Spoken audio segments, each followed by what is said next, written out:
नमोऽयं विष्णुपादाय कृष्णपृष्ठाय भूतले श्रीमते राधा गोविंद गोस्वामिनिति नामिने। नमस्ते प्रभुपादिये देवं गौरवाणी प्रचारिणे निर्विशेष शून्यवादी ग्राम्य जन निस्तारिणे।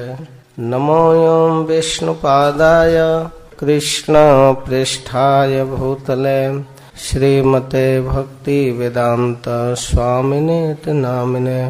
नमस्ते सारस्वतदेवे गौरवाणी प्रचारिणे निर्विशेष शून्यवादी पाश्चात्यदेशतारिणे। श्री चैतन्य मनोभीष्टं स्थापितं येन भूतले सोऽयं रूपः कदा मह्यं ददाति स्वपदान्तिकम्। वैराग्ययुग भक्तिरसं प्रयत्नैः अपायन् मामनुभीष्टबन्धम्। कृपां बुद्धिर्यः परदुःखदुःखी सनातनं तं प्रभुमाश्रयामि। वन्दे अनन्ताद्भुतैश्वर्यं श्रीचैतन्यमहाप्रभुम्। नीचोऽपि यत्प्रसादात् स्याद्भक्तिशास्त्रप्रवर्तकः। भूतैर्महद्भिर्यैमा पुरो विभो निर्मायसेते जदमोषु पुरुषः। भुङ्क्ते गुणान् षोडशात्मकः सोऽलङ्कृशिष्ट भगवान् वचांसि मे। योऽन्तः प्रविश मम वाचमिमां प्रसुप्तां सञ्जीवयत्यखिलशक्तिधरा स्वधाम्ना। अन्यांश हस्तचरण श्रवणात्वगादीन् प्राणान् नमो भगवते पुरुषाय तुभ्यम्। प्राणान् नमो भगवते पुरुषाय तुभ्यम्। जत कीर्तनं जत स्मरणं जदीक्षणं जदवन्दनं जश्रवणं जदर्हणं लोकस्य सद्यो विध्नोति कल्मषम्। तस्मै सुभद्र श्रवसे नमो नमः।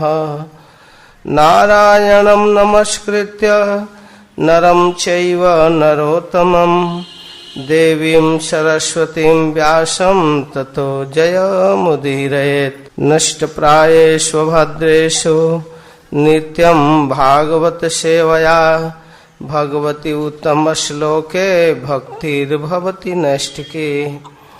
वाञ्छाकल्पतरुभ्यश्च कृपा सिन्धुभ्य एव च पतितानां पावनेभ्यो वैष्णवेभ्यो नमो नमः।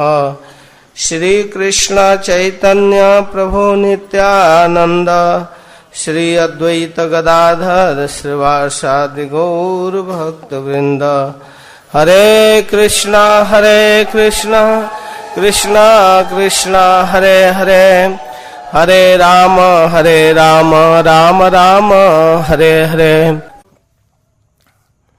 हरे कृष्ण। सबसे पहले मैं आप सभी वैष्णव का आभार व्यक्त करना चाहता हूँ।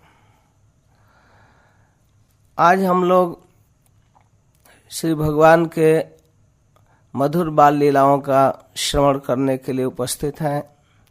वास्तव में मनुष्य की सर्वविध दक्षता जीवन की सफलता इसी में है कि वह श्री भगवान के विषय में सुने, बोले और स्मरण करे।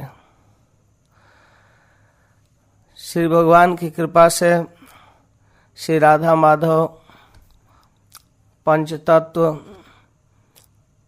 भगवान नृसिंहदेव और श्रील प्रभुपाद की असीम कृपा से यह शुभ अवसर हमें प्राप्त हुआ है। साथ ही इस प्रकार कृष्ण चर्चा करने की अवसर आप वैष्णव के बीच प्राप्त हुआ, इसके लिए हम बहुत आभारी हैं। मुख्य रूप से यहाँ के भक्तों का, भद्रचारू प्रभु और इनके टीम, और साथ ही यहाँ के ब्रह्मचारी बंधु और यहाँ उपस्थित हमारे आजीवन सदस्य, हम सबके आभारी हैं। हम आप सभी वैष्णव के चरणों में विनीत प्रार्थना करते हैं कि आप सब लोग विशेष रूप से कृपा प्रदान कीजिए, जिससे हम श्री भगवान के इन मधुर बाल लीलाओं का वर्णन आपके समक्ष कर सकें। वास्तव में श्री भगवान की इन लीलाओं पर विचार करना हमारा सर्वश्रेष्ठ कर्तव्य इसलिए है कि वैदिक शास्त्रों में भगवान की बाल लीलाओं या अन्य समस्त लीलाओं पर बहुत गंभीरता से विचार किया गया है और हमारे पूर्व आचार्यों ने बड़े आनंद के साथ इन सब लीलाओं पर विचार किया है, चिंतन किया है। परंपरा से हम उन लीलाओं को पढ़ते सुनते आ रहे हैं और जहाँ तक श्री भगवान के पूतना उद्धार लीला है वो अपने आप में अत्यंत महत्वपूर्ण है। हम भगवान की जन्म की कथा इस सत्र में नहीं कहेंगे। इसके आगे भगवान जो ब्रज में नंद बाबा के गोकुल में जो मधुर बाल लीलाएं प्रारंभ किए हैं उसकी चर्चा करेंगे। कोशिश है कि श्रीमद् भागवतम के 10वें स्कंद के 6वें अध्याय से ब्रह्म विमोहन लीला लगभग 13 अध्याय तक की चर्चा की जाए। देखें भगवान किस रूप में इसको पूरा करते हैं। तो पूतना उद्धार लीला भगवान की एक करुणापूर्ण लीला है। श्रीमद् भागवतम में वर्णन है कि यह भगवान की अत्यंत करुणा से ओतप्रोत लीला है। श्रीमद् भागवतम के 3 स्कंध के 2 अध्याय में श्री उद्धव जी विदुर जी के समक्ष भगवान के इस करुणा की चर्चा करते हैं। वृंदावन में जमुना के तट पर सुप्रसिद्ध श्लोक है श्रीमद् भागवतम के। इस तरह की प्रसिद्धि है कि इसी श्लोक को सुनकर सुखदेव गोस्वामी बहुत प्रभावित हुए। व्यासदेव अपने पुत्र सुखदेव को बुलाने के लिए भागवत के 2 महत्वपूर्ण श्लोक अपने शिष्यों को सिखाकर भेजे थे, जिसको सुनकर सुखदेव गोस्वामी बिल्कुल प्रभावित हो गए और दौड़े हुए आ गए भगवान की महिमा सुनने के लिए। उसमें एक श्लोक में भगवान के करुणा का वर्णन किया गया है जो श्रीमद् भागवतम में उद्धव जी के मुख से प्रस्तुत हुआ है। श्री उद्धव कृष्ण विरह में संतप्त अवस्था में विदुर जी के समक्ष कह रहे हैं, हे विदुर जी, अद्भुत आश्चर्य है श्री भगवान की करुणा पर विचार करने पर। अहो बकीयं स्तन कालकूटम जिघांसयापाय जदप्यसाध्वी लेभे गतिम धातृचितां ततन्यों कम वा दयालुं शरणं प्रपद्ये कम वा दयालुं शरणं व्रजेम। श्री उद्धव कहते हैं कि हे विदुर जी, यह अद्भुत आश्चर्य की बात है कि वो पापिनी पूतना जिसका नियत बहुत बुरा था, अपने स्तन में हलाहल विष लगाकर कृष्ण को मारने के लिए गोकुल में गई थी और श्री भगवान ने उसके हलाहल युक्त स्तन का पान करके उसको परम गति प्रदान किए। जो एक शुद्ध भक्त को मिलना चाहिए उसको धात्री गति प्रदान किए। उन श्री भगवान के अतिरिक्त और कौन दयालु है जिसका शरण ग्रहण किया जाए? कोई ऐसा है क्या? उद्धव बिल्कुल चैलेंजिंग मूड में बोल रहे हैं, ऐसा दयालु असंभव है। प्रायः देखा जाता है कि किसी के प्रति कोई गलत व्यवहार कर दे तो प्रतिशोध की भावनाओं से भर जाता है, लेकिन श्री भगवान प्रतिशोध की भावना से नहीं बल्कि माता की गति प्रदान कर दिए। यह जानकर नहीं कि यह हमको विष पिलाने के लिए आई है, इसके साथ हमें ऐसा व्यवहार नहीं करना चाहिए। उसका नियत, उसका सब कुछ बुरा था। वह स्वभाव से ही बुरी व्यक्तित्व वाली थी, लेकिन उसका जो एक्शन था, जो प्रदर्शन था, वो एक स्नेहमयी जननी का था। भगवान केवल उसके एक्टिंग से प्रभावित हो गए, उसके प्रदर्शन से प्रभावित हो गए। चाहे जो भी हो, नियत जो हो, लेकिन जो माँ का प्रदर्शन की है वो अद्भुत है। कभी कभी हम भक्तों को भगवान के इस व्यवहार पर बहुत उत्साह मिलता है, साहस मिलता है।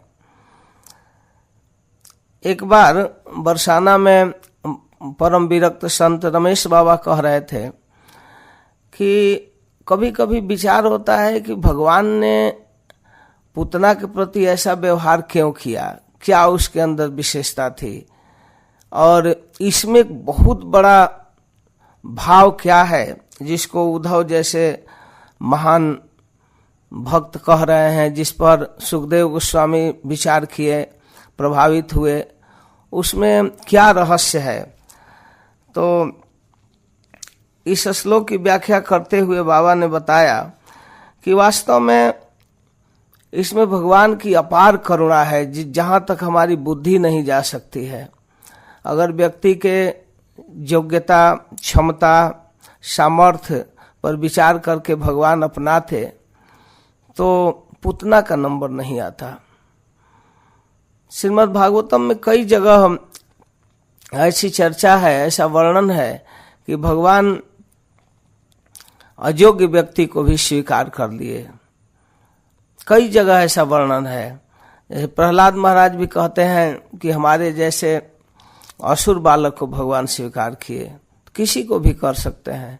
श्री हनुमान जी पंचम स्कंद में कहते हैं, अगर भगवान ऐश्वर्य से, ज्ञान से, धन से, प्रतिष्ठा से, सौंदर्य आदि से या उच्च कुल में जन्म लेने से स्वीकार करते तो हम वनवासी बंदरों का नंबर बिल्कुल नहीं आता।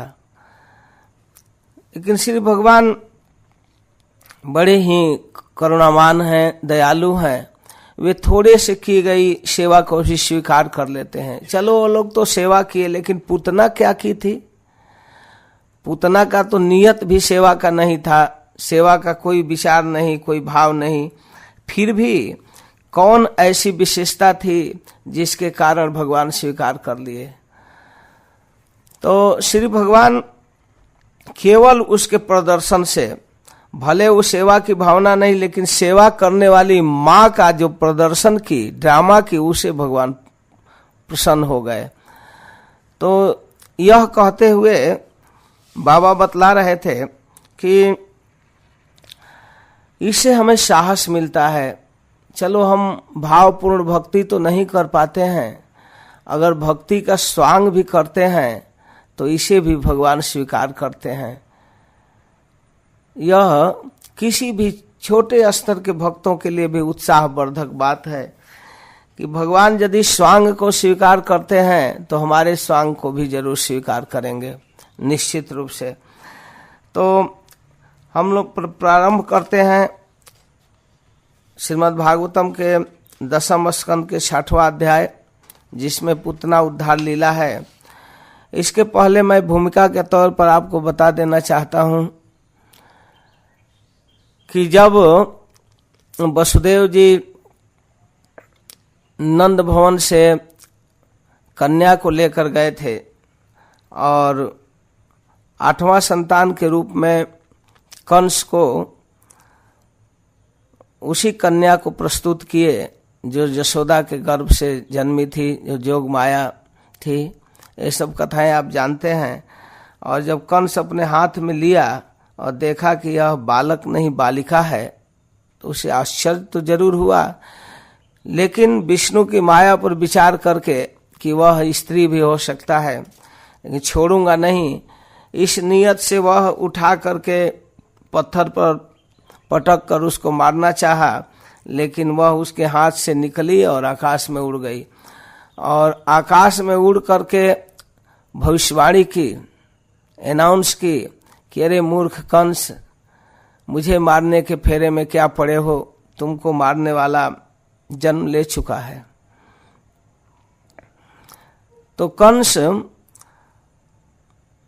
पहले तो अपनी आराध्या दुर्गा के रूप में जोगमाया को देखकर बहुत चकित हुआ कि जशोदा दुर्गा की माँ है,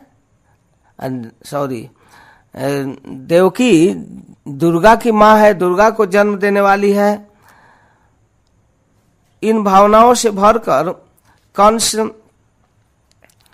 देवकी और वसुदेव के चरणों में क्षमा याचना करने लगा और जो कुछ भी हुआ उसके लिए बहुत पश्चाताप प्लस देवताओं के भविष्यवाणी के लिए दोष कि हम तो जानते थे कि मनुष्य समाज में झूठ बोला जाता है, लेकिन देवता लोग भी झूठ बोलते हैं। चलो जो भी हो, मामा के हाथ से इन भांजों को मरने को लिखा था, इसलिए सब हुआ। फिर भी देवकी वसुदेव से क्षमा याचना करके और उन्हें कारागृह से मुक्त करके कंस चला गया। लेकिन जब अपने खल मंत्रिमंडल में पहुंचा तो वहां पर इन विचारों को रखा, इन बातों को बताया कि देखो इस तरह की घटना हुई है। तो दुष्ट मंत्रिमंडल निर्णय लिया कि महाराज अब कोई बात नहीं, अगर बालक कहीं जन्म लिया है तो 1 महीना 2 महीना 10 दिन 20 दिन या 3 महीना 4 महीना के अंदर ही जन्म लिया होगा, तो जितने ब्रज में बच्चे हैं छोटे छोटे सबको मार दिया जाए। तो सर्वसम्मति से इस विचार को पास कर लिया गया। तो उसमें पूतना उसके कार्यभार को संभाली। पूतना का अर्थ वल्लभाचार्य जी कहते हैं पूत माने पवित्र, पवित्रता, और ना माने नहीं, जिसमें पवित्रता का लेश ही नहीं है, केवल पाप ही पाप है, उसको पूतना कहते हैं। जिसके व्यक्तित्व में कोई पुण्य कर्म, कोई पवित्रता, कोई शुभ कर्म नहीं है, उसको पूतना कहते हैं। वो जिम्मेवारी ली कि मैं बच्चों को मारूंगी घूम घूम कर। तो ये बात मंत्रिमंडल में जो बातें पास की गई वह प्रायः समाज में फैल गई कि अब बच्चों को मारने का प्लान हुआ है। तो उधर गोकुल में नंद भवन में बालक के जन्म पर नंद बाबा उत्सव किए। ब्रजवासी बहुत प्रसन्न थे और नंद बाबा के बच्चे के लिए बधाई लाए। बहुत गान बजान हुआ, बहुत भारी उत्सव हुआ, जिसका वर्णन इसके पहले वाले अध्याय 5वें अध्याय में हुआ है। लेकिन इसके साथ ही यह सूचना भी उधर मिल गई कि कंस बच्चों को मारने का योजना बना रहा है। तो कुछ आचार्यों का विचार है कि नंद बाबा शायद भयभीत होकर कि कहीं कंस के अनुचर गोकुल के तरफ न आ जाएं, नहीं तो यहाँ भी 2 बच्चे हैं, रोहिणी और जशोदा के गर्भ से जन्मे हुए, इन बच्चों को भी मार डालेंगे। तो सरकारी कर्मचारी इधर ना आवे किसी भी बहाने, यह सोचकर नंद बाबा वार्षिक कर देने के लिए स्वयं मथुरा आए। 5वें अध्याय के अंत में वर्णन है कि कुछ दिनों के बाद, माने बच्चे का उत्सव मनाने के बाद, नंद बाबा गोकुल का भार दूसरे गोपों को सौंपकर स्वयं कंस का वार्षिक कर चुकाने के लिए मथुरा आए और कर चुका करके मथुरा के निकट एक बागीचे में रुक गए रात को। यह सूचना वसुदेव जी को मिली। तो वसुदेव जी उस समय कारागृह में नहीं थे, तो उनके मन में आया चलो नंद बाबा से मिल लेते हैं, अपने बंधु से मिलते हैं। तो अर्धरात्रि में सबके सो जाने के बाद वसुदेव जी नंद बाबा के पास आए बागीचे में मिलने के लिए, और नंद बाबा जब वसुदेव जी को देखे तो बहुत प्रसन्न हुए। दोनों बंधु आपस में ऐसे मिले जैसे बहुत काल के बाद बिछड़े हुए बंधु मिलते हैं। तो बड़े आराम से बैठ गए, दोनों आपस में मिलकर आलिंगन किए, प्रेम से कुशल क्षेम पूछना प्रारंभ किए। तो वसुदेव जी कहते हैं कि भाई साहब, आपकी अवस्था ढल चुकी है और अब तक आपको कोई संतान नहीं हुई थी, यहाँ तक कि अब आपको किसी संतान की आशा भी नहीं थी, लेकिन भगवान की कृपा से बड़े सौभाग्य का विषय है कि आपको संतान प्राप्त हुई। यह भी बड़े आनंद का विषय है कि हम लोगों का आज मिलन हुआ। अपने प्रेमियों का मिलना बहुत दुर्लभ है। इस संसार का चक्र अपने प्रारब्ध के अनुसार चलता रहता है, एक के बाद दूसरा, दूसरे के बाद तीसरा जीवन मिलता रहता है। जैसे नदी के प्रवाह में बहते हुए अनेक तिनके कभी मिलते हैं, कभी बिछुड़ते हैं। तो जो भी हो, हम लोग प्रारब्ध के अनुसार आज मिले, बड़ी खुशी की बात है। लेकिन मेरे मन में एक विचार आ रहा है जो मैं आपको बताना चाहता हूँ। वह यह है कि आपको महावन गोकुल छोड़कर कभी भी कहीं नहीं जाना चाहिए, क्योंकि मेरे मन में ऐसी बातें आ रही हैं कि वहां कुछ अमंगल या अनिष्ट हो सकता है। आपको उधर रहना चाहिए। तो और खास करके 2 बच्चों की रक्षा की जिम्मेवारी तो आपको ही है। आपके पुत्र जशोदानंदन और रोहिणी के पुत्र, तो इन दोनों की जिम्मेवारी आपको है। इसलिए आपको गोकुल में अवश्य रहना चाहिए। और मेरा सलाह है कि आप यथासंभव शीघ्र ही गोकुल की ओर प्रस्थान कीजिए।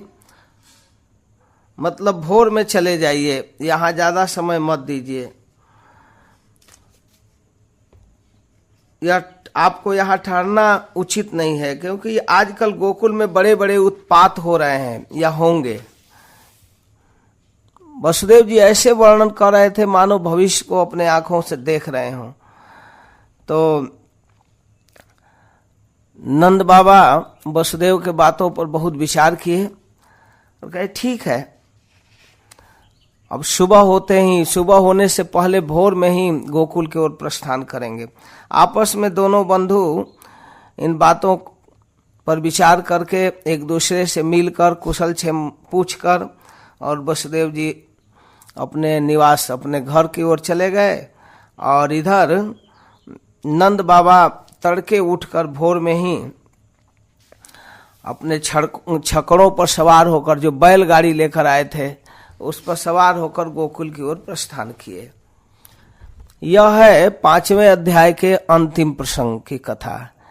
अब हम प्रारंभ करते हैं 6ठा अध्याय, जिस पर एक एक श्लोक पर विचार किया जाएगा।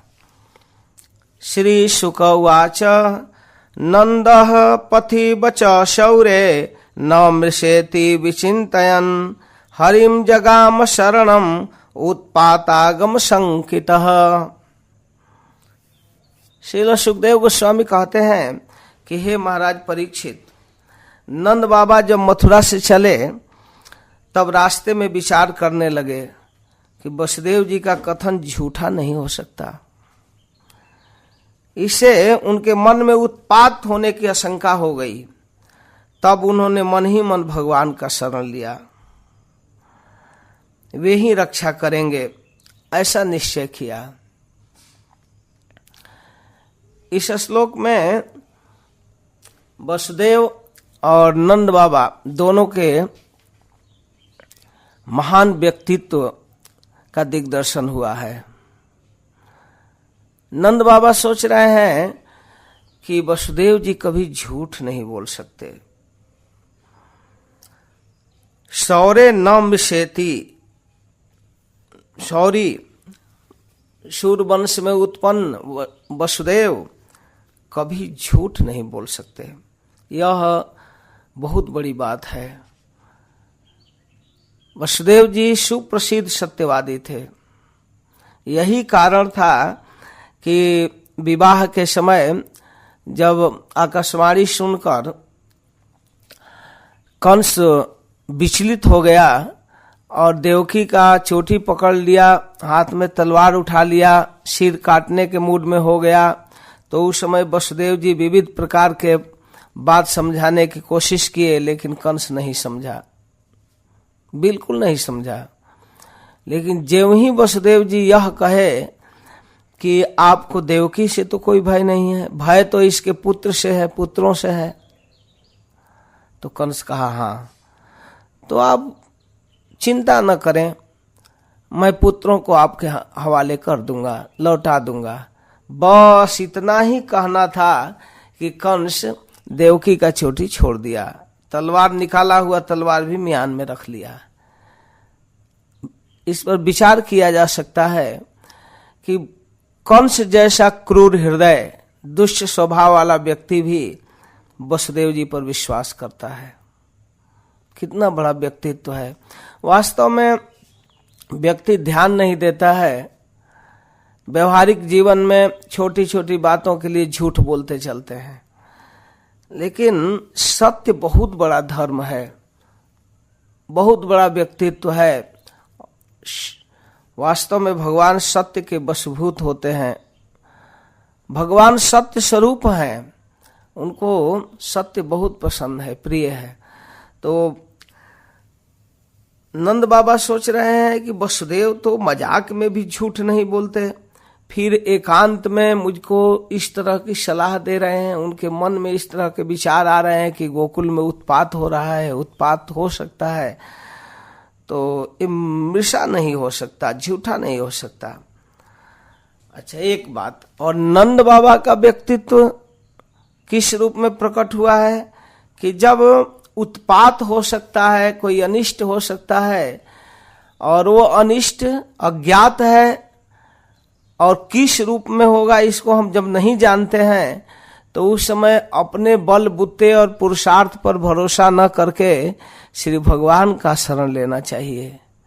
जब भी संकट की अवस्था आवे तो श्री भगवान का स्मरण करना चाहिए। यह शास्त्रीय विधान है। हरिम जगाम शरणम उत्पातागम संकितः। भगवान श्री हरि के शरण में गए नंद बाबा, मन ही मन भगवान के शरण में गए। महाभारत की घटना है, आप जानते हैं कि जब द्रौपदी पर अकस्मात संकट आया, उसको नंग करने की योजना हुई, तो द्रौपदी श्री भगवान का स्मरण की।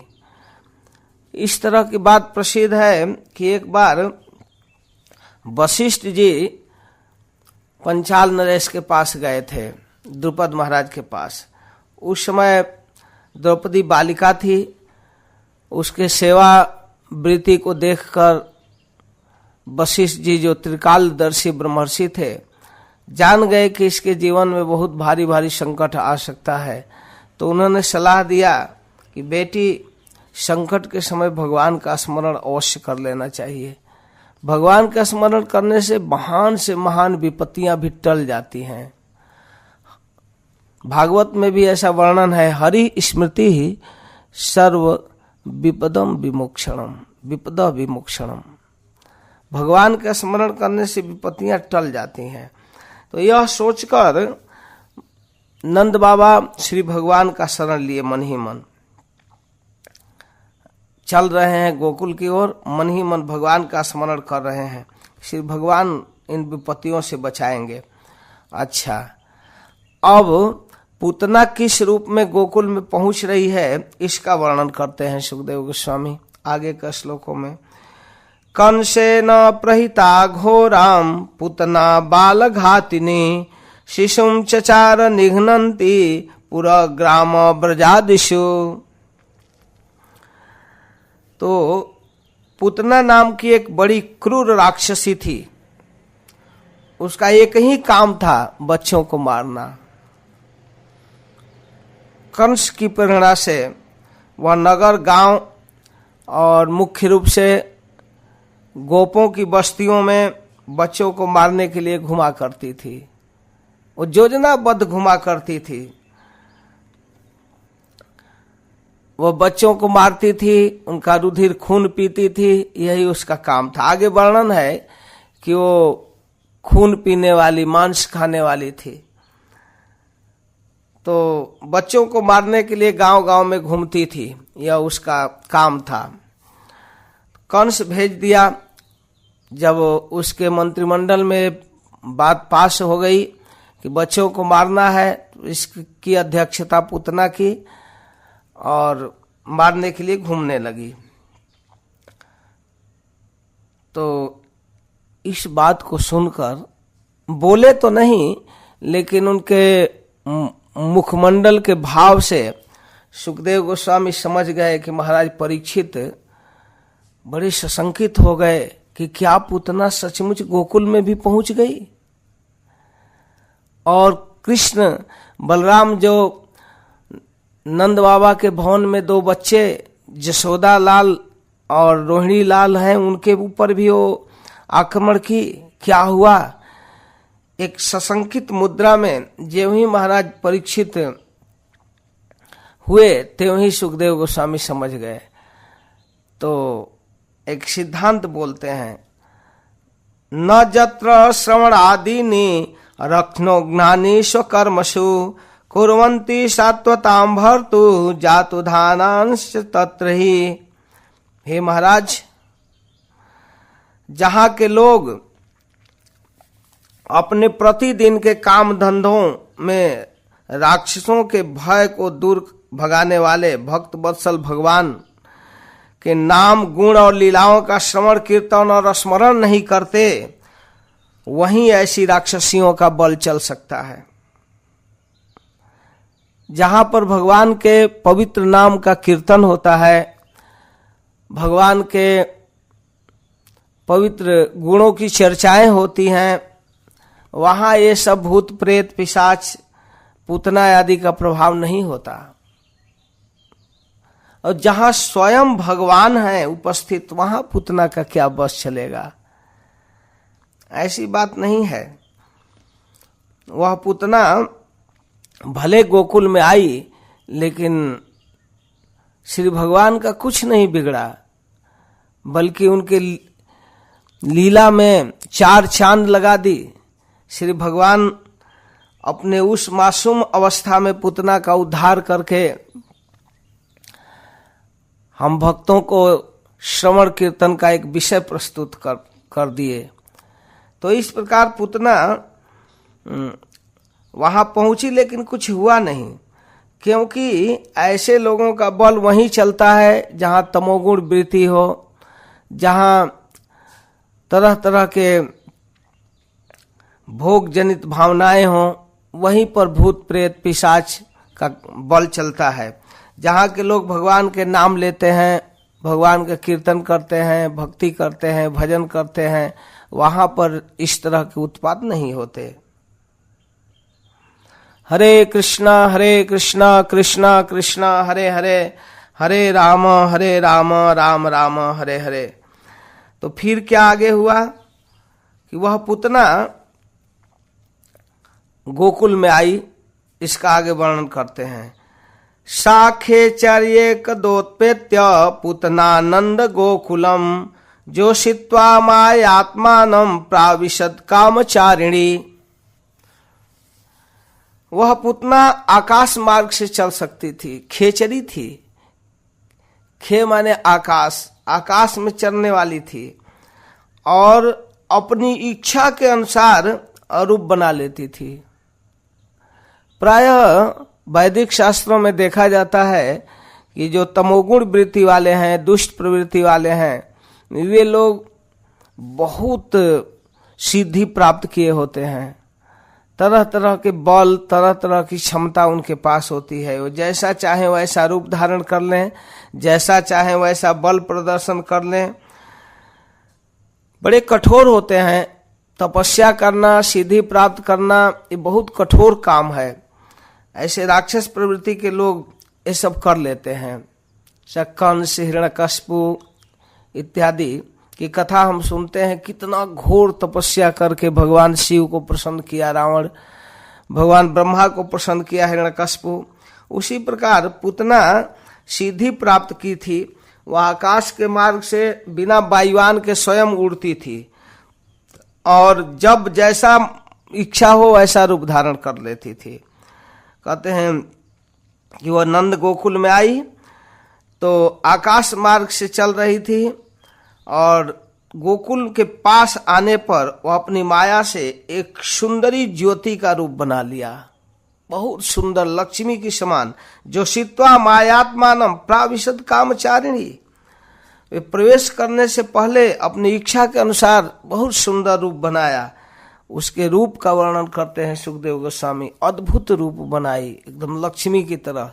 देखिए, ताम केश बंध व्यति शक्त मल्लिकाम बृहन्नितंब स्तन कृक्ष मध्यमाम सुवास संकंपित कर्ण भूषण तिशोलसत कुंतल मंडिताननाम। स्त्रियों के सौंदर्य के वर्णन में प्रायः ऐसा वर्णन होता है, जैसा यहाँ सुखदेव गोस्वामी वर्णन कर रहे हैं कि बहुत सुंदर रूप बनाई। उसके चोटियों में बेले के फूल गूंथे हुए थे। ताम केश बंध व्यतिशक्त मल्लिकाम, मल्लिकाम बेला, मालती, मालती के पुष्प गुथे हुए थे उसके चोटी में और बहुत सुंदर वस्त्र पहनी थी। उसके कर्णफूल हिल रहे थे और जब कान में जो कुंडल हिलता था तो उसके मुखमंडल की ओर गाल पर आता था तो बहुत सुंदर लगता था। और उसकी अलकावली, काली काली घुंघराली बालें से मुखमंडल घिरा हुआ था, बहुत सुंदर लग रहा था। सुवास समकंपित कर्णभूषण तिशो लसत कुंतल मंडिताननम, घुंघराले अलकावली से आवृत मुखमंडल बहुत सुंदर लग रहा था। और इसके साथ साथ कह रहे हैं कि बृहन नितंब स्तन कृक्ष मध्यमाम, दो चीज बृहत था और एक कृक्ष। यह प्राय स्त्रियों के सौंदर्य में वर्णन किया जाता है। बृहन नितंब स्तन, नितंब और स्तन बड़े बड़े थे और मध्यमाम, मध्यमा माने बीच का भाग, कमर बहुत पतला था। सुखदेव गोस्वामी एक विरक्त चूड़ामणि है और पूतना के सौंदर्य का वर्णन इतना डिटेल रूप से कर रहे हैं। कह रहे हैं कि उसके नितंब और कुछ कलश स्तन ऊंचे ऊंचे थे और कमर पतली थी। बहुत सुंदर रूप धारण करके लक्ष्मी के समान गोकुल में प्रवेश कर रही है। चलते समय किस रूप में चल रही है, कैसे देख रही है ब्रजवासियों की ओर, बहुत ही सुंदर रूप बनाई ताकि किसी प्रकार की किसी को डाउट न हो कि ये राक्षसी है या कुछ अनिष्ट करने के लिए आ रही है। एकदम उसका मार्ग प्रशस्त था, खुला हुआ था, सब लोग उसको बता रहे थे इधर नंद भवन है। आगे वर्णन सुखदेव गोस्वामी करते हैं कि जब गोकुल में पूतना प्रवेश करने लगी तो ब्रजवासी देखते रह गए, बल्कि पीछे पीछे चलने लगे, बिना पूछे रास्ता बताने लगे। उनको यह संभावना हो गई कि यह स्त्री निश्चित रूप से नंदलाला का दर्शन करने के लिए आ रही है। तो आगे सुखदेव गोस्वामी कहते हैं कि बहुत सुंदर मुस्कुरा रही थी, बहुत अजीब ढंग से ब्रजवासियों की ओर देख रही थी, कटाक्षपूर्ण चितवन से ब्रजवासियों का चित्त खींच रही थी और अपने हाथ में कमल का फूल लेकर घुमा रही थी। गोपियां जब उस रूप को देखे तो आपस में उत्प्रेक्षा करने लगी, विचार करने लगी, बात करने लगी कि शायद स्वयं भगवती लक्ष्मी नंदलाला का दर्शन करने के लिए आ रही है, अथवा नंदलाला जो नंद भवन में उपस्थित है वो स्वयं श्री भगवान है और लक्ष्मी उनकी नित्य प्रिया है, पत्नी है। शायद अपने पति का दर्शन करने के लिए लक्ष्मी आ रही है। बल्गु स्मितापांग विसर्ग वीक्षितैः मनोहरन्तीं वनितां व्रजौकसाम् अमंसतां भोजकरेण रूपिणीं गोप्यः श्रियं द्रष्टुमिवागतां पतिम्। बहुत सुंदर कटाक्षपूर्ण चितवन बल्गु स्मितापांग विसर्ग वीक्षितैः, अपनी मधुर मुस्कान और कटाक्षपूर्ण चितवन से ब्रजवासियों के चित्त को चुरा रही थी। मनोहरंतिम वनिताम ब्रजौकसाम, मनोहरंतिम मन को हर रही थी वह वनिता, वह जीवती रूपवती रमणी सारे ब्रजवासियों के चित्त को अपने ओर खींच रही थी। और अमन सताम भोज करेण रूपिणीम गोप्य श्रियम दष्टुमिवा गताम पतिम, अपने हाथ में लिए हुए कमल को घुमाते हुए जब चल रही थी तो गोपियां सोच रही हैं कि शायद ये लक्ष्मी ही है, लक्ष्मी अपने पति को देखने के लिए आ रही है। श्रियम दष्टुमिवा गताम पतिम, श्रिय लक्ष्मी जी अपने पति के लिए आ रही हैं, इस भावना से गोपियां देख रही हैं। तो है तो रूप सुंदर लक्ष्मी का, लेकिन नियत बहुत बुरा है। आगे कहते हैं बालग्रहस्तत्र विचिन्वतीम, बालग्रहस्तत्र विचिन्वती शिशुन यदीक्षयानंद गृहे सदंतकम बालम प्रतीक्षन्न निजोरु तेजसम ददर्श तल्पेऽग्निमिवाहितं भसी। पूतना बच्चों के लिए काल के समान थी, ग्रह के समान, और इधर उधर घूमकर बच्चों को ढूंढती फिरती थी। अनायास ही नंद भवन में प्रवेश कर गई। नंद भवन ऐसे खुला हुआ था, शाम का समय था, वह आ गई, घर में घुस गई और वहां जब ही नंद भवन में प्रवेश की, इस मूड में प्रवेश की कि मानो साक्षात स्नेहमयी मूर्तमती, स्नेह ही है, माँ ही है, जननी ही है, इस रूप में प्रवेश की और जाकर अरे लाला कहाँ है, कहाँ है, यह कहते हुए घर में प्रवेश कर गई। लेकिन सुखदेव गोस्वामी बड़ी सावधानी से वर्णन कर रहे हैं। उसका तो स्नेह प्रदर्शन अद्भुत था ही, लेकिन श्री भगवान क्या व्यवहार कर रहे हैं, किस रूप में है, जो कालों के काल हैं, दुष्टों के काल हैं, परंतु श्री भगवान एक मासूम बच्चे के रूप में अपने ऐश्वर्य को, अपनी भगवता को वैसे छिपाए हुए थे जैसे दहकता हुआ आग का अंगार राख से छिपा हो, जैसे राख के ढेरी के बीच में कोयले का अंगार छिपा हो, ऊपर से राख दिखाई दे रहा हो, और ज्यों ही उसको खोरते हैं या हाथ से चलाते हैं त्यों ही वो प्रचंड अग्नि प्रभावित कर देती है, प्रभावित हो जाती है। वैसे ही भगवान अपने तेज को छिपाए थे। बालम प्रतीक्षन्न निजोरु तेजसम ददर्श तल्पेऽग्निमिवाहितं भसी, जैसे राख के ढेर में छिपा हुआ अग्नि हो, वैसे अपने प्रचंड भगवत्ता को, प्रचंड तेज को, ऐश्वर्य को भगवान एक मासूम बच्चे के रूप में छिपाए हुए थे।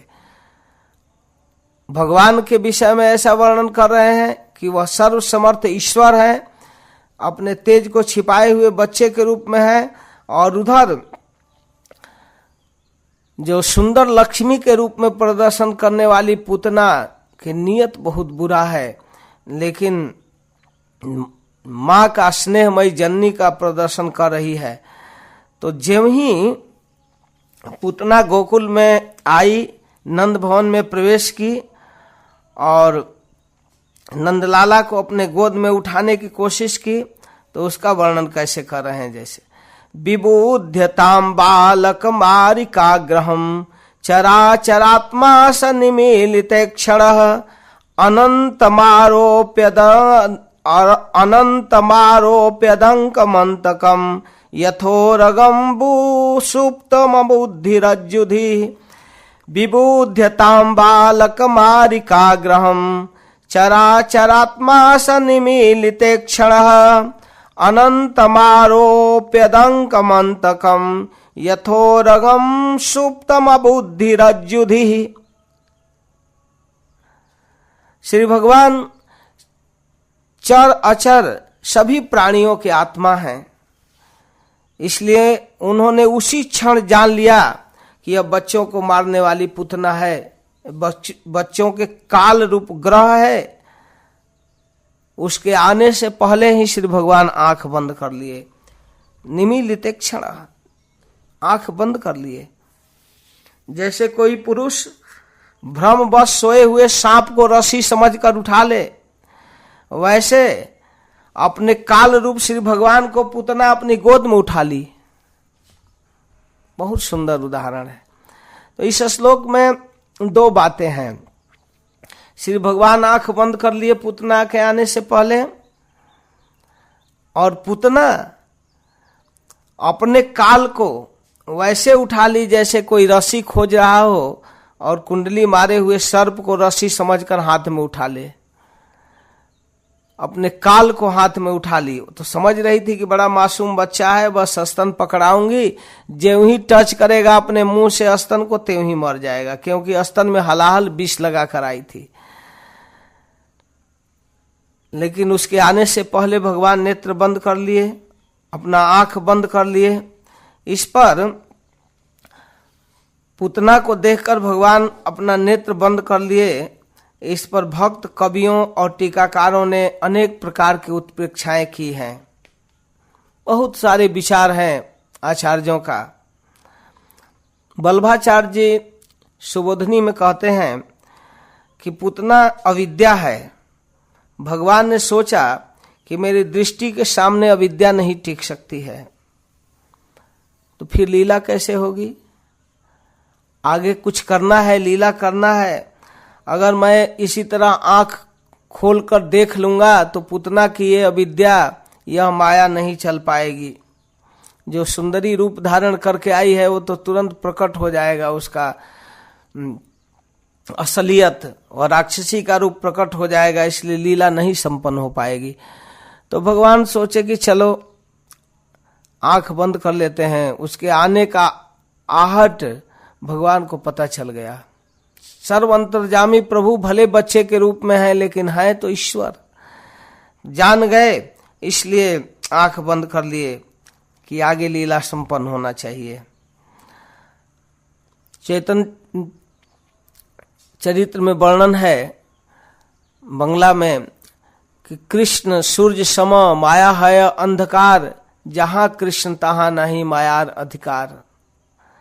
कृष्ण सूर्य के समान है और माया अंधकार के समान। ज्यों ही सूर्य उदय होते हैं अंधकार समाप्त हो जाता है। वैसे ही श्री भगवान के उपस्थित होने पर अविद्या नहीं टिक सकती। और एक विचार है कि पुतना बाल घातिनी है। यह पवित्र बालकों को भी ले जाती है। ऐसा जघन्य कृत करने वाले के मुंह नहीं देखना चाहिए। इस पापिनी का मुंह नहीं देखूंगा, इस विचार से भगवान आंख बंद कर लिए। ऐसे दुष्टा का मुंह नहीं देखना चाहिए। दुष्ट विचार वाले लोगों के मुंह देखने पर भी दोष लगता है वास्तव में। और इसके साथ साथ एक विचार यह भी है कि भगवान विचार करने लगे कि अरे यह तो पापिनी है, दुष्टा है, इसको कैसे अधिकार मिल गया मेरे दर्शन का, मेरे पास क्यों आ गई, कैसे आ गई? इस जन्म में तो इन्होंने कोई साधन किया नहीं है। संभव है मुझसे मिलने के लिए पूर्व जन्म में कुछ की होगी। मानो पुतना के पूर्व जन्मों के साधन को देखने के लिए भगवान आंख बंद करके समाधिष्ट हो गए। पूर्व जीवन में कुछ की है क्या, इसलिए भगवान आंख बंद कर लिए। और एक विचार है कि भगवान ने अपने मन में विचार किया कि पापिनी हलाहल विष लेकर आई है, अब तो इससे पाला पड़ा पीना ही पड़ेगा। तो जैसे लोग कभी कभी चिरैती की काढ़ा आदि को पीते हैं तो आंख बंद करके चलो गटक लेते हैं, पी लेते हैं, वैसे ही भगवान सोचे जब पीना ही पड़ेगा तो चलो आंख बंद कर लूं, नेत्र बंद करके पी जाऊं, जो भी होगा देखा जाएगा। और इसके साथ साथ भगवान यह भी सोच रहे हैं, एक विचार है कि हमारे अंदर अनंत कोटि जीव समुदाय है और पुतना हलाहल विष लेकर आई है, तो यदि मैं इसका विष पीता हूं तो जीवों पर प्रभाव होगा, क्या करना चाहिए। आंख बंद करके भगवान विचार कर रहे हैं। और एक दूसरा विचार है कि भगवान सोच रहे हैं कि मैं गोकुल में आया, गोलोक छोड़ करके माखन मिश्री खाने के लिए, माँ यशोदा के स्तन के दूध पीने के लिए, और ये छठे दिन ही विष लेकर आ गई। तो मानो भगवान आंख बंद करके भगवान शिव का स्मरण कर रहे हैं कि हे बाबा भोलेनाथ, समुद्र मंथन से निकले हुए हलाहल का पान किए, इतना व्याप्त हलाहल को, समुद्री व्याप्त हलाहल को पिए, यह थोड़ा सा विष पुतना लेकर आई है, इसे भी आप ही पान कर लीजिए, मुझे ब्रज के माखन मिश्री खाने दीजिए। तो मानो भगवान शिव का स्मरण कर रहे हैं। इस प्रकार भगवान विविध प्रकार के विचार करके आंख बंद कर लिए। ये आचार्यों की भाषा में, आचार्यों के शब्दों में ऐसा वर्णन है। तो इस प्रकार पुतना भगवान को मारने के नियत से आई है और श्री भगवान उसके आने से पहले आंख बंद कर लिए। इस पर अनेकों विचार है।